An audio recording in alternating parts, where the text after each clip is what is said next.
Chances are that you know someone that smokes weed from time to time, and seeing that this channel's age demographic is pretty much in line with the age of people that smokes the most weed, you probably smoke a bit as well, and wouldn't be surprised if you're high right now.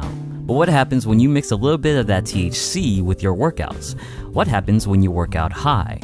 For those of you that don't know much about marijuana, the most important substance in it is tetrahydrocannabinol, aka THC. THC has a huge effect in one system of the body known as the endocannabinoid system.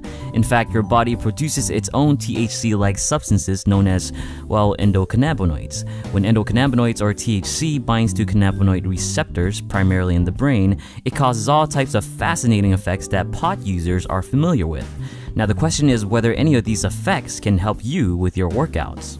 First, let's make it clear that even though it's more widely accepted today, smoking marijuana is still illegal in most states and many countries. Because of that, this channel does not condone the use of marijuana. The goal of this video is to look at what we know about marijuana and how it can help or hurt your gains at the gym. Whether you choose to use marijuana or any other THC-inducing drug is solely your choice. Now let's face it, most people's image of a marijuana user is not what we would call physically active. The cliche lazy couch-dwelling pot smoker almost makes it seem like smoking weed will do absolutely nothing in terms of fitness. But many athletes say otherwise. Some triathletes have said that consuming THC-laced edibles were able to help them focus better in physical activities.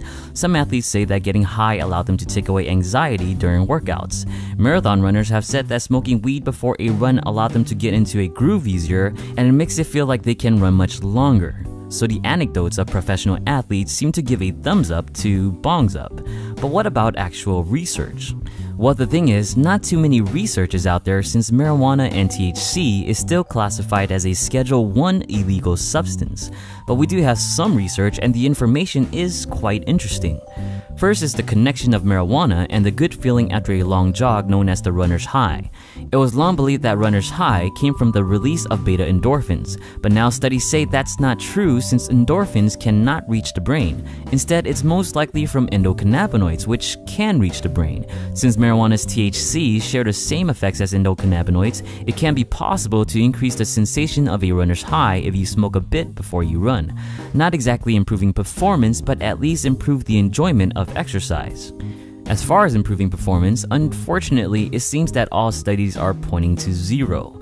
In terms of power output, studies have found that when performing a cycling test at maximal effort, smoking marijuana caused subjects to exhaust faster. Another study showed a placebo beat out marijuana in an endurance test. They even found that smokers routinely had an elevated heart rate and blood pressure. This can be discomforting and problematic for people at risk for coronary heart disease.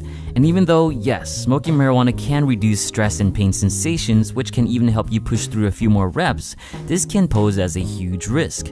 Since many of the early indicators of injury from physical activity is discomfort and joint pain, smokers might not be able to timely identify pain injury signals before it's too late.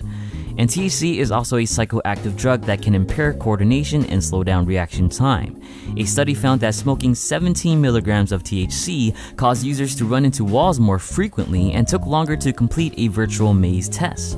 A caveat, though, is that people smoking only 13 milligrams of THC did as well as non-smokers. On top of this, another study showed that if smokers were given a chance to practice, they were able to perform just as well as non-smokers in a reaction test. So if you do choose to work out high, perhaps smoke just a little bit and make sure you get enough warm-up practice before you go heavy.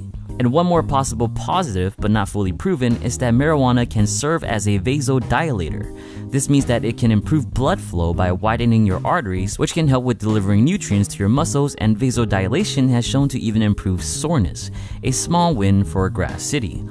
Now, putting everything in perspective, it doesn't seem like working out high is that great of an idea. There's just no proven performance benefits and it might even make it worse.